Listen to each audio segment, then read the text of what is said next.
Welcome to Pet Sitter Confessional, an open and honest discussion about life as a pet sitter. Hi, I'm Megan. I'm Colin. And thank you to Pet Sitters Associates and our Patreon members for supporting today's show. If you don't know what a Patreon member is, because it's a little bit of a weird word, those are people who have found value in any of the 400 episodes we've done now. And if that is you as well, if you've listened to a few and you enjoy it and you want to keep it going, you can go to petsitterconfessional.com/support to see all of the ways you can help to keep the podcast going. If you've read some business books or listened to some business podcasts, you've probably heard them talk about the project management triangle. It's known as the triple constraint on businesses, or the iron triangle, or the project triangle. It's really a model that illustrates the constraints of project management. It is usually depicted as a triangle with each of the three sides representing one of the following. So the first one is time, refers to the project schedule or the amount of time available to complete the project. It involves setting realistic timeframes and goals and really adhering to the deadlines that you have set for a particular project. The next corner of the triangle is cost. It refers to the budgeted amount for the project, whether it's big or little, it doesn't matter. It's all of the financial resources required to execute the project and complete it within the budget. The last corner is the scope of the project. So these are the specific goals, the deliverables, your action items that you have, and requirements for the project. The scope really defines what needs to be accomplished within the constraints of time and cost. And once you know these three things for any particular project, you can see how realistic it is. At the center of the triangle, there is often a fourth element, which is quality. It's not always depicted necessarily explicitly, but it is the quality that is the central concern, and it's influenced by how well the time, the scope, and the cost constraints are managed. If any one of those three constraints are altered, changed in any way, it affects the quality of the final output. So, for example, if the scope expands, basically you want to do more with whatever you had started with. That's going to require more time and or more cost to maintain the same level of quality. Another example would be reducing the cost of a project might mean a reduction in the scope or an extension of time to maintain quality. So in order to get the same product, the same output with a minimal cost, it might take you longer to do it. And then if you shorten the amount of time required, it's going to make an increase in cost by bringing in more resources, staffing up, bringing in more training or whatever to make it go faster to maintain the same scope and quality of the project.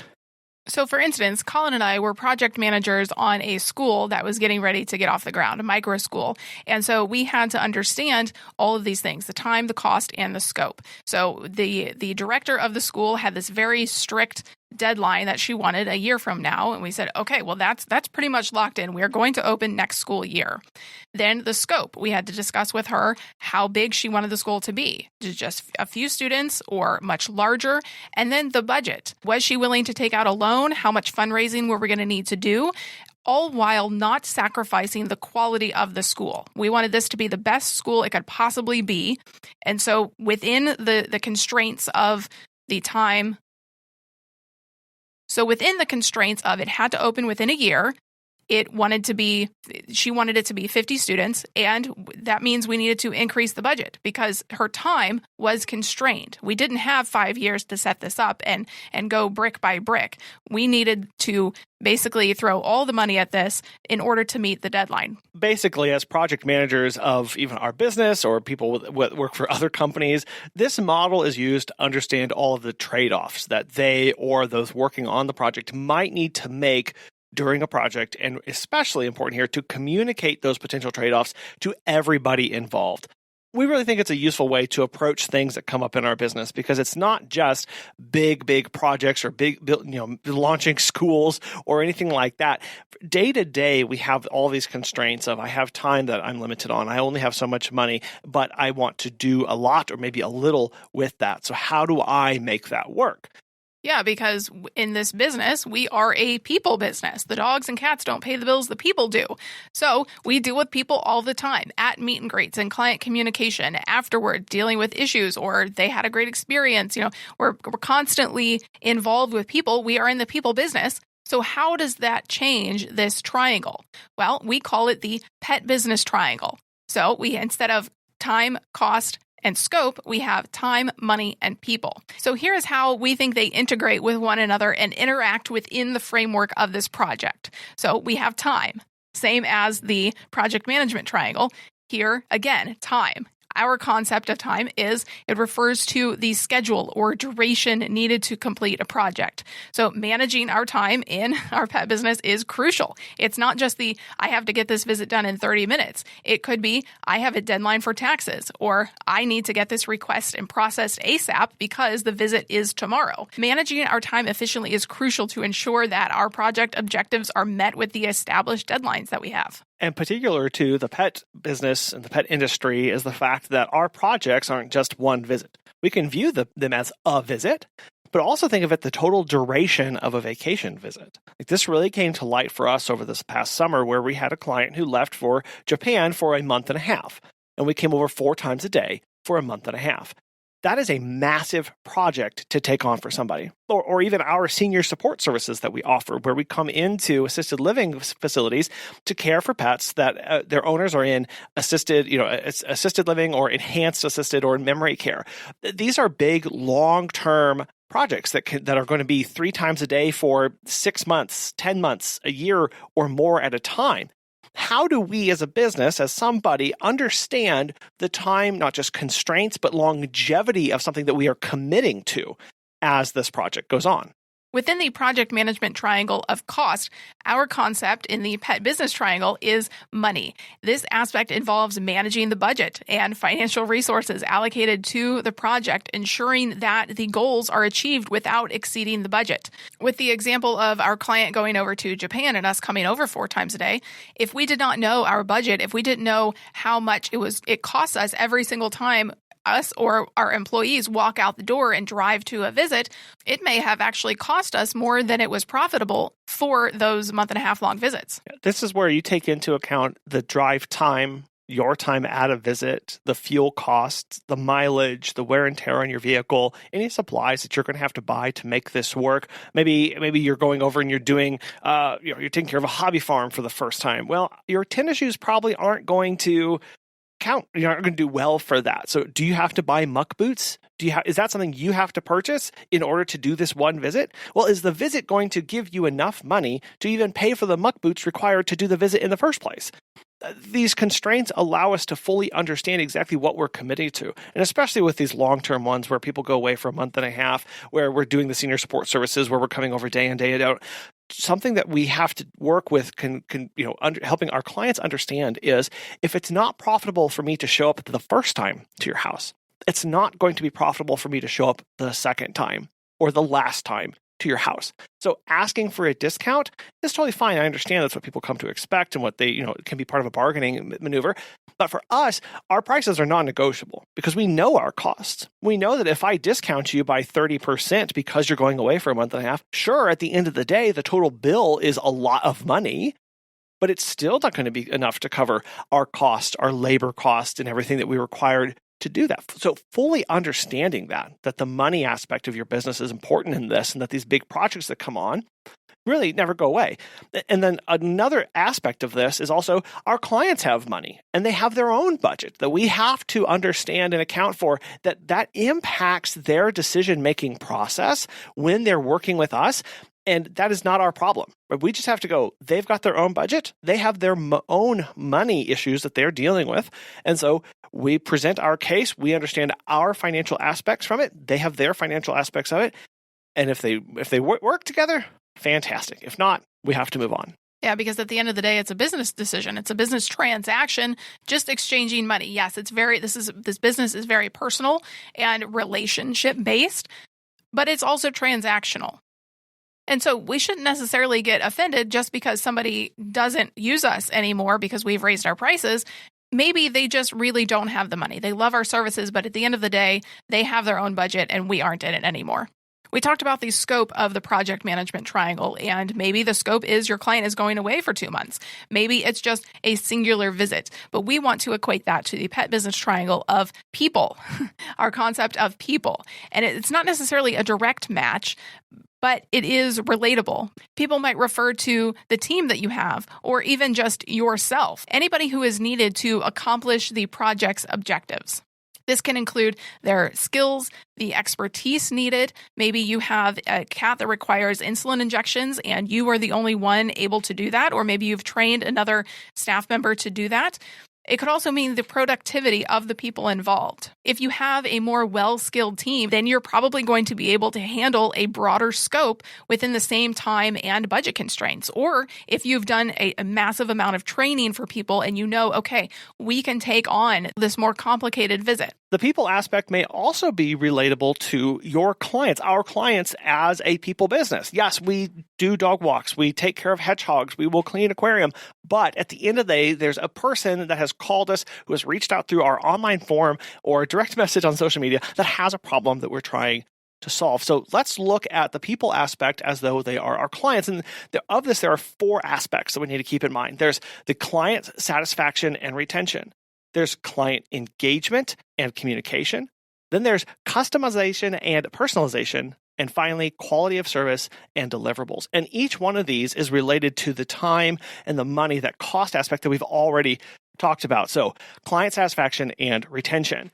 When we're relating this to the time component, this can refer to the timeliness of delivering your project or your service. So this is you showing up on time for the meet and greet. This is you showing up when you say that you're going to be there, and you're staying for the duration of that total visit when you're taking care of the cat. Even if the client says, I only need a quick 10 to 15 minute visit, but your standard is 30, you continue to stay for 30 because that matches up with the integrity of your business. The money aspect relates to client satisfaction and retention because your budget or the cost associated with meeting the client's requirements means that you can ensure that their expectations are met without overshooting the financial resources that you have for the total budget of the project. What does this mean? Okay, let's go back to that example, or another example of, let's say you normally only do solo walks for dogs, but a client reaches out to you and says, well, I have 3 dogs and I'd like them walked all at the same time. And you commit to that, but you don't have the gear necessary to make that walk work or feasible for you. So you go and you spend a bunch of money on gear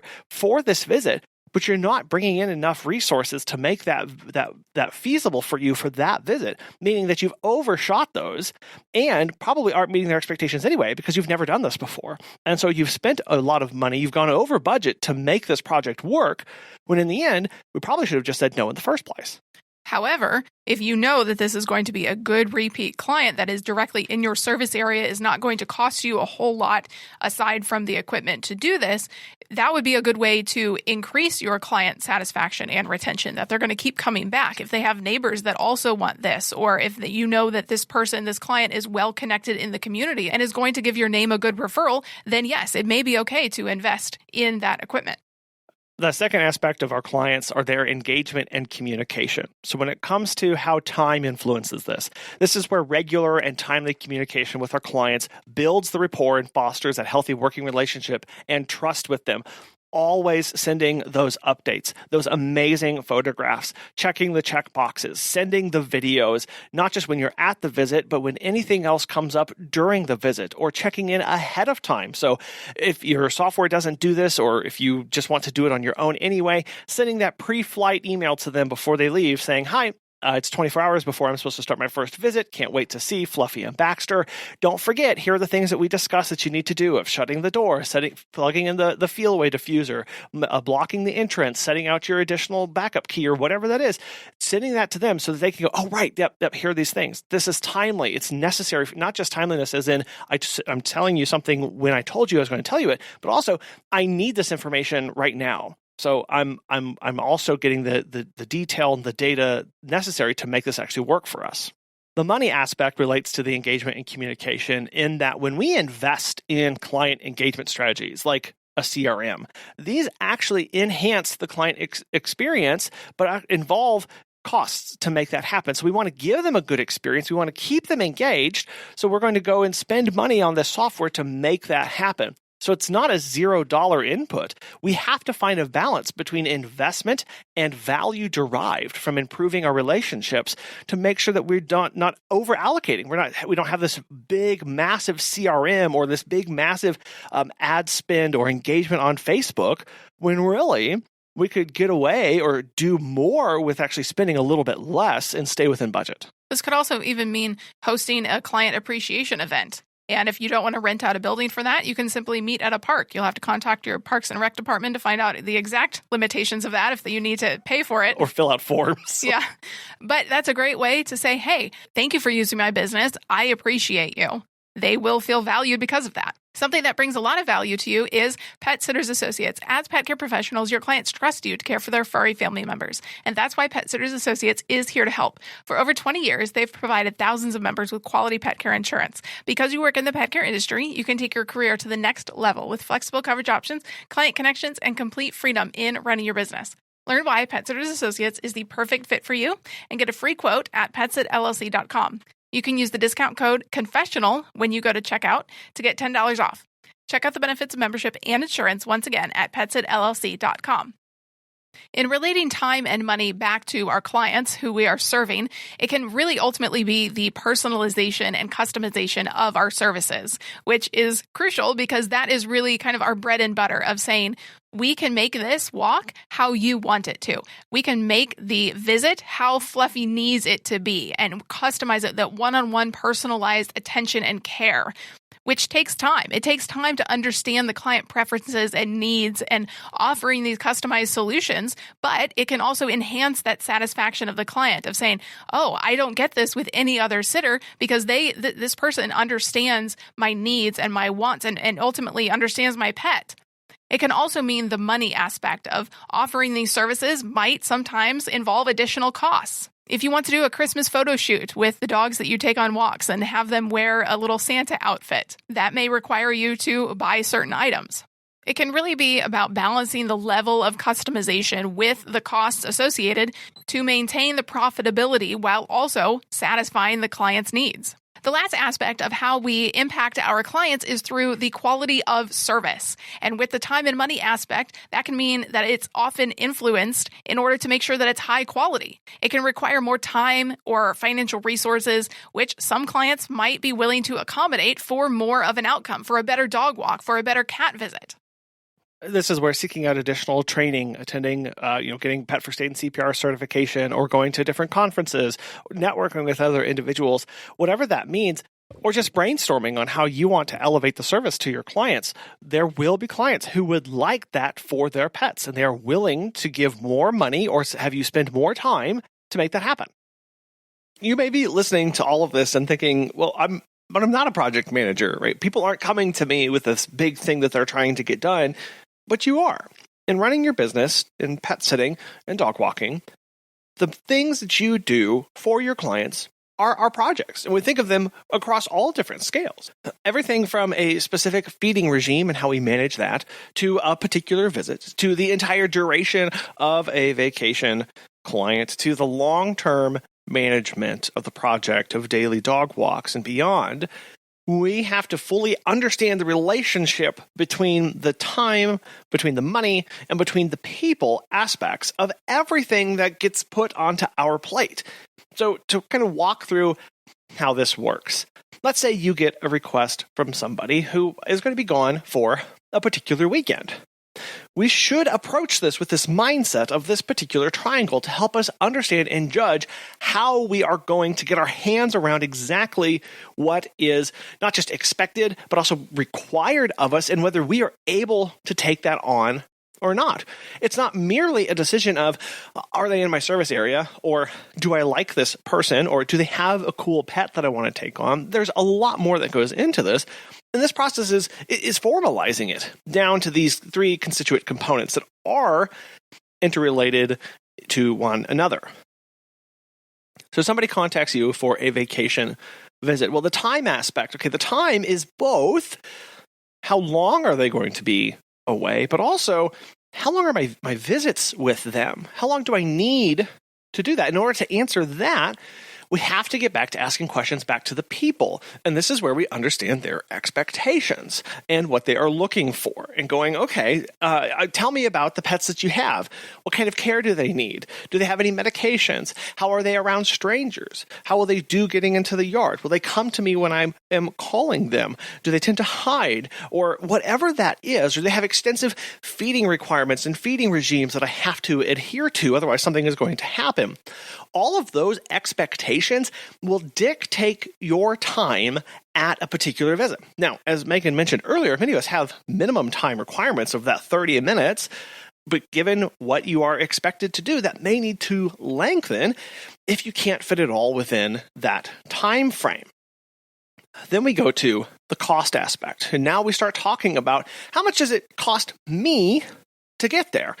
If I have staff, that's one particular cost, but even if you are solo, you have costs associated with that. You have the wear and tear on your car, you have the gas, you have the insurance, you have your software if you have that, or the supplies it takes for you to get there. And whether all of the costs are going to outweigh what you're going to get back from this financially is something that you have to make sure that you have nailed down.